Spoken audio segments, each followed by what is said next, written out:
Hey, welcome back to the 12 Days of Marketing. And today is number 5. And the tip is think outside the gift box.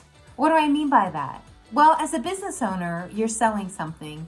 You're thinking of what gifts can I sell to people to give as gifts, right?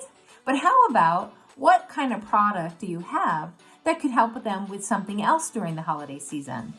Like, do you have products that could maybe help them throw the safest, most socially distant holiday party of the year?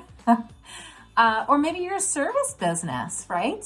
And you could share a great holiday family recipe or get engagement online by asking your followers to take pictures of their decorated homes.